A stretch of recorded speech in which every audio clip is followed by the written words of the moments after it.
Good morning. You're the middle service. I have to treat you best because it's like being the middle child. It's great to be here. I flew in yesterday from New York City, long flight, 2 planes. A friend of mine picked me up at the Santa Rosa airport. And I said, "How long have you been here?" She said, "Oh, 22 years, but I wanted to be in California as long as I've known there's a California." So congratulations to those of you who managed to manifest this, and to those of you who were so good in your past life that you didn't even have to emigrate.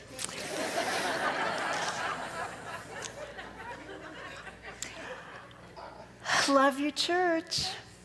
I liked your church before this morning because I was here a few years ago. Liked your church. But this morning I fell in love because Diane said, "We're going to have a song now, and you don't have to sing."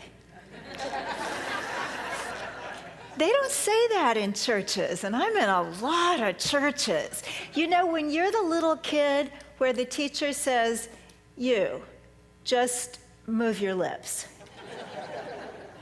that changes a person.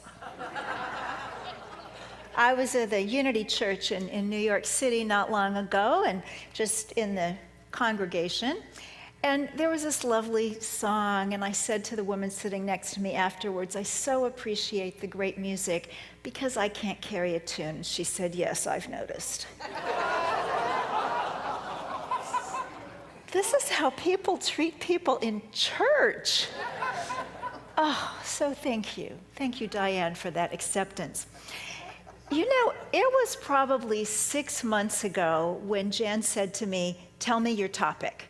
And so I sent her my topic, that is my Church Talk Topic 2012. This is what we do, those of us who travel around and speak at churches. We have our topic. That's why we tend to sound good. See, we have one. I talked to a minister about this once. He said, "You know, somebody in my congregation came up to me and said, 'You know, these people come in from afar and they're just so good. What's the deal there?' And the minister said, 'That's because they got one talk and they get to work on it.' I do 47 a year." But you know what I was thinking yesterday at LAX on a long layover about the truth of my talk that seemed like the right talk 6 months ago. It seemed like things have happened in the 6 months, and the truth of today is different from the truth of 6 months ago. Now, this is not a new concept to me because I spent some time with the Quakers. Anybody had any experience with the Quakers? They're really good people. Now, I grew up in New Thought, kind of left-handed. It's very interesting. My dad was Catholic, more or less. That is, he didn't really go to Mass, but he made the sign of a cross whenever he passed a Catholic church. It counts. And he wanted me to be raised Catholic. My mother was a sort of eclectic Protestant who thought it doesn't matter what kind of church you go, just go somewhere. But unbeknownst to them, since they both worked in the days before daycare, they hired this woman to live with us and take care of me. And she had this total metaphysical background. I mean, she had the Science of Mind book. She had Science and Health with Key to the Scriptures. She had all these esoteric kind of books from way back. She went to Unity. She was just one of those people. I mean, she knew about yoga. This was before we had yogurt. So I was raised in this very eclectic kind of spiritual atmosphere. So in my late 20s, I moved to an area outside Chicago, the far western suburbs, and I was kind of in between where there were any New Thought churches. So I found this Quaker meeting house and was really, really taken with the way that they worship, which is to just sit and wait for revelation. And if you know that the divine has come to you, you get to stand up and say what you want to say. Now, I talked to somebody there once and I said, "I don't get it. What's the problem with having clergy?" And she said to me, well, that's not it. It's not that we have no clergy, we have no laity. And she went on to tell me that maybe what's inspiring to someone on Thursday night when they write a sermon is perfectly okay, but because Spirit is present, Spirit is in the present moment, that Thursday's inspiration gets kind of simpery by Sunday morning, maybe, in the light of what's real and true today. So last night at LAX, when I was just totally confused, trying to get from the American terminal by shuttle bus to the Alaska terminal, except the sign said that way. And I went that way, and that was baggage claim. And I went back, and I went back again, and the sign still said what it had said before. When I finally got there, I just felt like I was Alice and I'd gone through the rabbit hole. And maybe that was what put me in the place where Spirit was saying to me, you know what, you can't do your talk the way you think you're going to do your talk. Because these people are truth students. And that means you're supposed to speak the truth, the present moment truth. So the topic that I gave Jan was all systems go, thoughts, words, and actions. Well, thoughts, words, and actions are important. I mean, we've all heard these quotations, things like the Buddha said, everything that you are is a result of what you have thought. But is it just thought? Like we think of thought? You know how we sometimes do, oops, had a bad thought, gonna replace it with a good thought. Tell me, how well does that work for you? You know, sometimes I think that if you have this just perfect upbringing, you know, perfect parents, you have the perfect amount of self-esteem and reality and humility, everything was just grand, then all you need to do as an adult is a little thought tweak, and you've got it going on. But I don't know anybody like that. For the rest of us, it takes a little more. We have to go deeper. Ernest Holmes, who's pretty much Dr. Thought, said, man creates his world by the process that we call, for lack of a better term, the power of his thought. Is that interesting? This is the process that we call, for lack of a better term, the power of his thought. So it's not thought the way we think of thought. It's way deeper. How do we get there? How do we get that deep if we really want to change things? How much do you want to change things? How much wonder do you want to bring into life and into this world? What do you really want to be? Remember that term that they used to call Wall Street people before they very nearly bankrupted this country? They used to call them masters of the universe. Isn't that what we want to be? Not in that overlording, I am the master of the universe, but you want to be the master of your own universe. That's why you're here. You could be anywhere. You could be at some other church. You could be at the Methodist church or the Unitarian church or the golf course church or the Meet the Press church. They're all good. God is all and everywhere. Nothing wrong with any of those churches. I have a feeling that you're here because you want to be a master of the universe in the real and good sense. And that's going to take some doing. There's a story in the lore of Alcoholics Anonymous that talks about a man, severe alcoholic, in the days when the prognosis for somebody with that condition was institutionalization or death. Now, it happened that he had some money. So he got on the big steamer ship and he went all the way across the Atlantic Ocean to put himself in the care of Dr. Carl Jung. He spent months there, and when he left, he was sure he had taken care of things. He knew himself really well. He knew what he was supposed to do.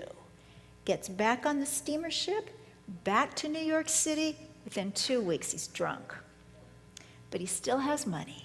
It's good for certain things. So he gets back in the steamer ship, back to Vienna, says to Dr. Jung, "What happened? I thought you fixed me." Dr. Jung said, "Well, I tried. People like you almost never get fixed, although there is throughout history a record of certain people who have had a complete emotional displacement and rearrangement, something akin to a spiritual experience." He said that that was what he was trying to make happen in this man, and obviously he had failed too bad. So the man got back on the steamer ship, went back to New York City, and by the grace of God, this fellow named Bill W. had come up with AA, so the man lived happily ever after. But what I'm sharing with you is this idea of a complete emotional displacement and rearrangement.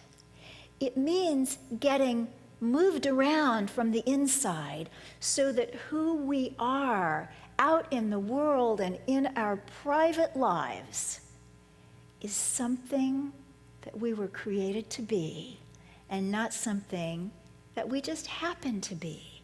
You get the difference? It's more than just saying, okay, I'm going to be positive now. I'm a whole and perfect child of God. I really love myself. I'm very cool.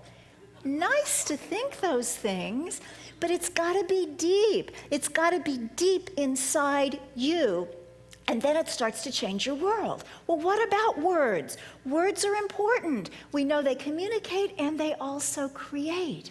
By your words you are justified. By your words you are condemned. But same book, of the fullness of the heart the mouth speaketh. If you don't have it in your heart, it means nothing. I could say, nya, nya, nya, nya, you've got cooties.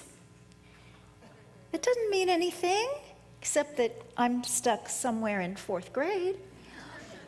It's got to come from deep inside. Now, there are words that are very nourishing and healing. Do you have some words you love? They say that the most beautiful sounding word in the English language is violet. You think that's right? I don't know, somebody thought that was right. My favorite word is irrepressible. Love it.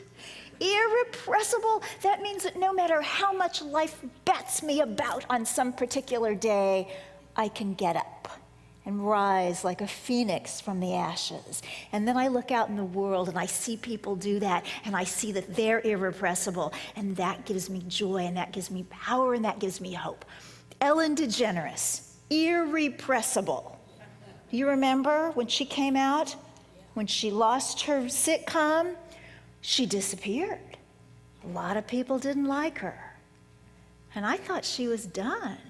Funny, talented, gifted, done. Irrepressible. She is back. She is back bigger than she ever was before.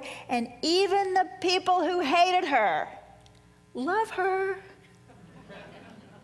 That's how it works. Florence Scovel Shinn. Who's read The Game of Life and How to Play It? Fabulous, amazing, metaphysical classic. You got to get Flo's book. Florence Scovel Shinn was divorced in 1917. In 1917, to be a divorced woman was a shameful, shameful state. She went into hiding for an entire year. She got herself an apartment in the 90s on Fifth Avenue overlooking Central Park, and she didn't come out. Nobody knew if she was in suicidal depression or if she was just studying metaphysical books like crazy, but whatever she was doing, when she came out on day 365, she was a changed being. She became a metaphysical teacher. She changed the lives of people in 1918 and the 1920s and 30s and 40s and now. Her husband actually went on to get divorced 4 more times. She was so cool, though, that she was totally friends with him after that, and every time he would meet a new woman, she would treat for him. Let us see that this is the divine selection. Flo was so cool. She was irrepressible, so I love that. But you gotta know that if it's not coming from deep within, the words just aren't enough. Now let's just imagine. Let's imagine we're all single. Remember single? Okay. And the hottest dating prospect of our dating lives has just appeared. Now, so this will work for everybody, regardless of gender preference. We're going to call this gorgeous being Brangelina.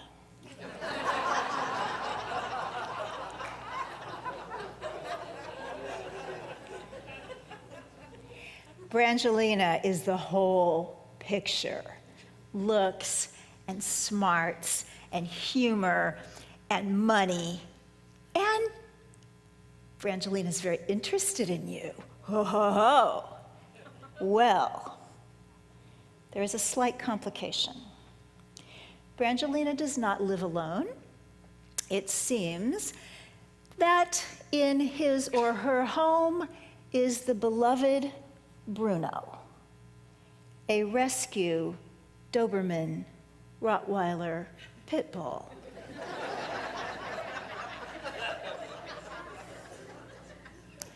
Your mother was deathly afraid of dogs. So you never had a dog, you weren't allowed to play with dogs, you didn't hang out with dogs, and when you grew up, you just kept the whole dog issue kind of there on the sides, like in that shadow part of yourself. As long as you don't think about them, they're not there. But what are you gonna do now? When Brangelina brings up Bruno, you say an affirmation. I love dogs. I've been thinking about getting a dog, but now maybe we can share Bruno. So you go out to dinner and you're really laying it on thick. And at one point you say, you know, I just don't get it.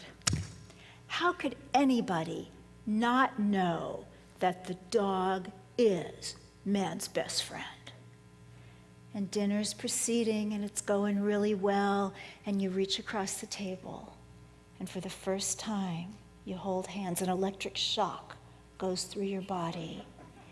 You look into Brangelina's eyes and you say, you know, dog is God spelled backwards. Things are looking so good. You go to Brangelina's apartment. You are envisioning the cork popping, the soft music, the perfect evening. The door opens, you step inside, and immediately between you and Brangelina, there is Bruno, teeth bared, growling. You take a step. Bruno takes a step. You take another step. Bruno takes another step.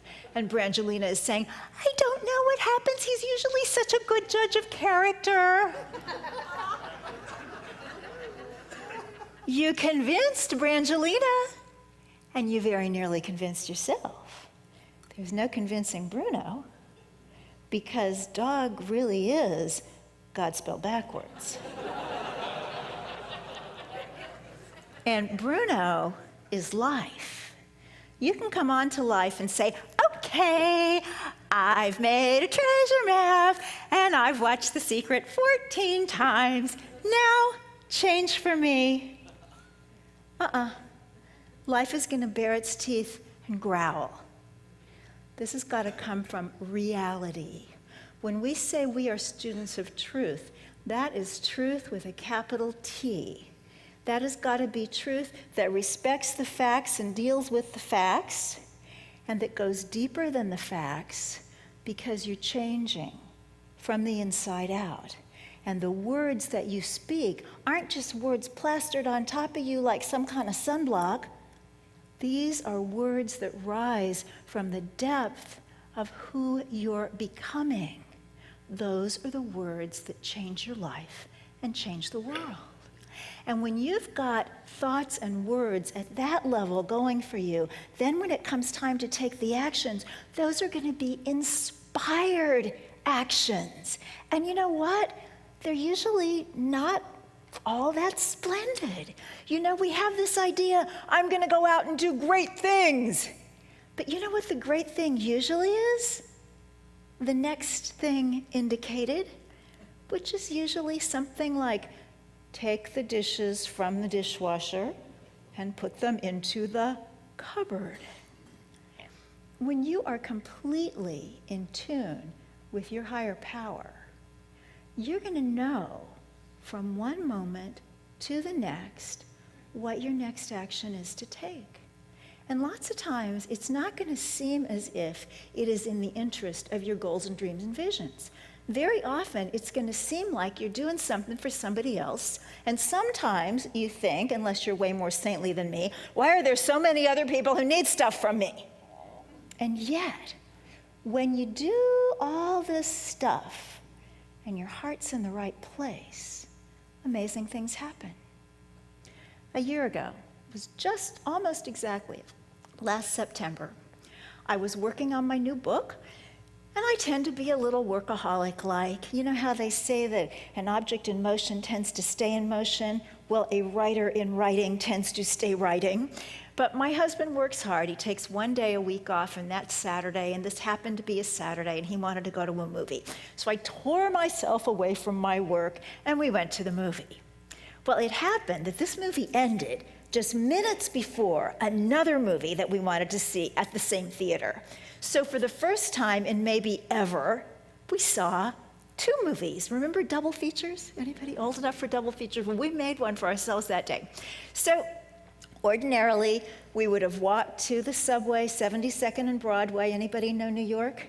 Okay, then I'll use the streets because people like streets that they know. But I needed to go to this health food store and buy something. So we passed 72nd and Broadway. We walked on to the health food store.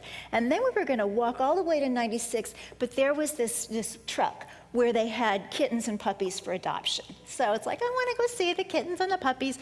Went in, and then we're walking further up. And there, in the middle of the street, was Michael Moore. This is why I moved to New York.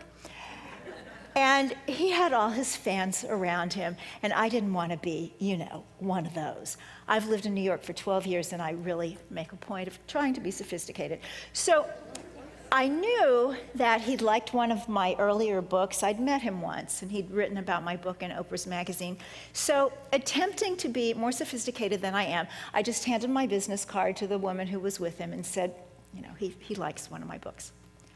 Well, within seconds, as my husband and I are proceeding on up Broadway, I hear, Victoria! And I look, and Michael Moore is chasing me up Broadway. It was quite astonishing.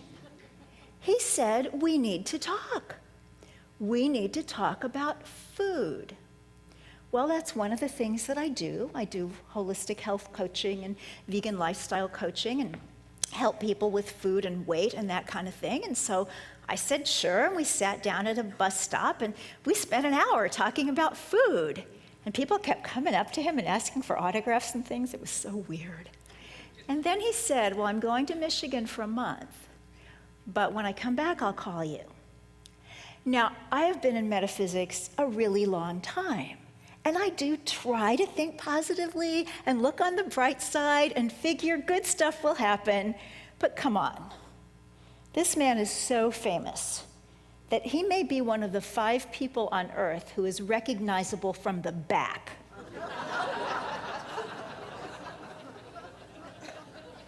And he's going to call me, right. Well, he did. And we started talking fairly frequently. And one evening when we were talking, I mentioned that the book that I was working on had an inspired title that had actually been given to me by God, in my opinion, and that was Main Street Vegan, but that the publisher hated the title. They said that. They used the H word. They said, we hate Main Street. It sounds like the Tea Party. And Michael Moore said, they don't get it. Because Main Street is the Tea Party, and it's the occupiers, and it's everybody in between. We all claim Main Street. It's a beautiful title. Because when you think of Main Street, street vegan. It goes against all the stereotypes of hippie street vegan and Whole Foods street vegan. Your title is like To Kill a Mockingbird.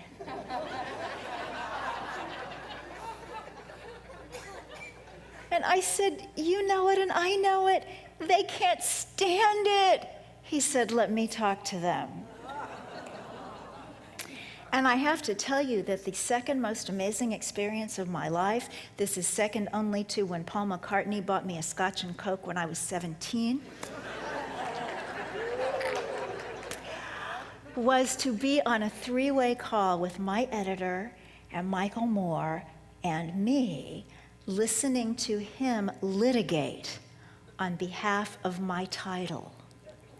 Well, I got the title, and he did an endorsement. It was so cute. He said, finally, a book that isn't preaching to the vegan choir, but to the people in the pews and the ones that can't fit in those pews. And he had a contest on his Twitter page that has 1 million followers, and he gave away copies, and he put my book on his website for a week.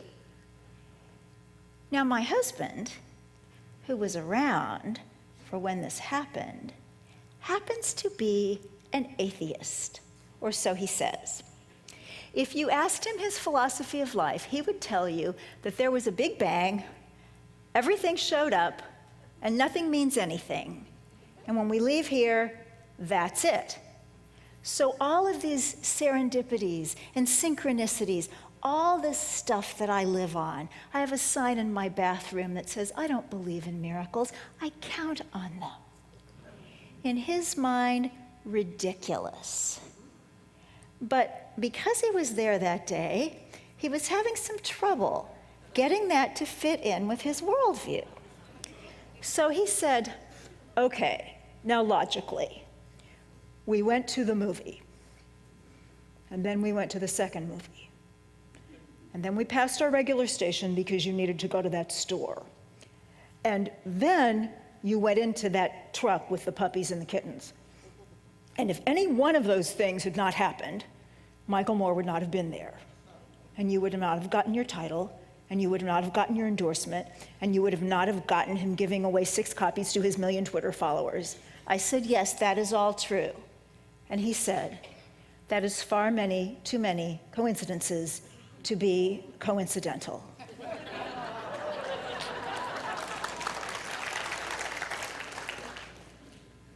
Do the next indicated thing. Because you see, we've got a great big challenge going on here. You have chosen to be a part of something called the Center for Spiritual Living. What does that mean, spiritual living? I think it means that you have volunteered, you have enlisted in the spiritual life. That puts you in the many are called but few are chosen category.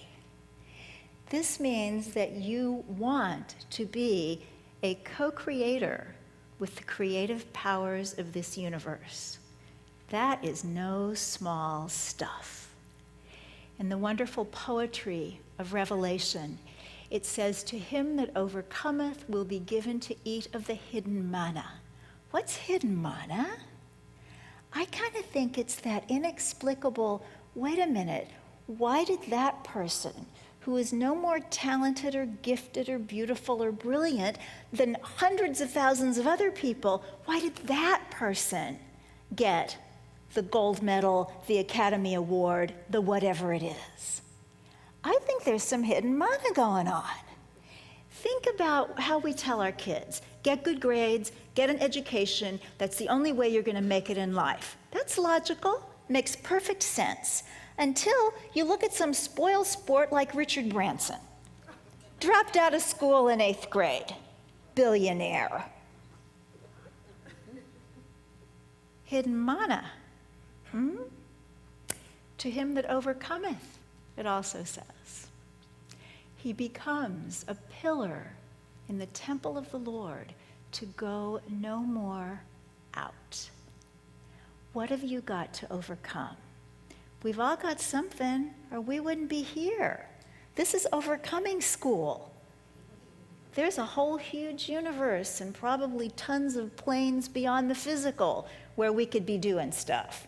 We're here because we've got some overcoming to do. And sometimes it just seems impossible. And I happen to know, from having hung around metaphysics as long as I have and skirted around issues as much as I possibly could, that sometimes we overlook the mountain. The mountain is the big thing we really have to overcome. We're going to do all the rest. Why, yes, indeed, I'm really healthy. Why, yes, indeed, I'm very prosperous. Why, yes, indeed, yes, indeed. Of course, my marriage is just a complete sham, but we're not going to talk about that. That's what we've got to overcome. The one we'd rather forget and skip and move around. That's the one. We've all got one. So maybe this thing that you have to overcome is something that started in early childhood. Or maybe it was something from your parents and it's just in your DNA. Maybe it's from past lives, I don't know. Or maybe your soul just said, I am going to show up on that planet of light and dark and what looks like good and bad and what looks like all these opposites with this challenge. I think of it as like the big barbell, like those Olympic guys want to pick up. Well, maybe you want to be a power lifter of the soul. I don't know what you're doing here, and I don't know what you have to overcome. But I know that when you do it, the most miraculous things will start to happen because you'll have access to power that you didn't have before. So I invite you to think the best thoughts you can think. And if they don't seem all that hot, then just turn them over to divine mind that lives in you and can think through you. Speak the best words you can come up with. And if they don't always sound that great, then surrender your words to the Word that was with God, the Word that was God, full of grace and truth, so that your words are full of grace and truth. And when it comes time to take an action and you're not sure which action to take, you want to turn that over to the activity within you that is divine. Greater is he that is in you than he that is in the world. When you know this, it's as if you're plugged into a power source. Do you know how much stuff we're plugging in every night? When I think about, okay, plug in the computer, plug in the iPad, plug in the phone, and you know what happens? You keep one of those appliances for 6, 8 months or a year, and your all-day battery lasts an hour and 20 minutes. This is different. This is plugging into a power source that never runs out. And once you're plugged in, everything changes. You stay plugged in by coming to places like this, by reading books like are in this bookstore, by hanging out with people who will tell you the truth whether you want to hear it or not. I have a woman that I talk to every single day, and sometimes she just makes me sick. I'll say, Sherry, how you doing? And she'll say, blessed and highly favored.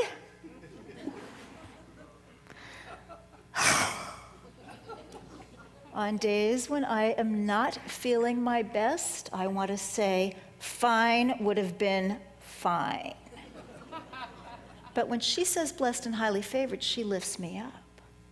I say at the end of the call, Sherry, have a nice day. And she'll say, have your best day ever.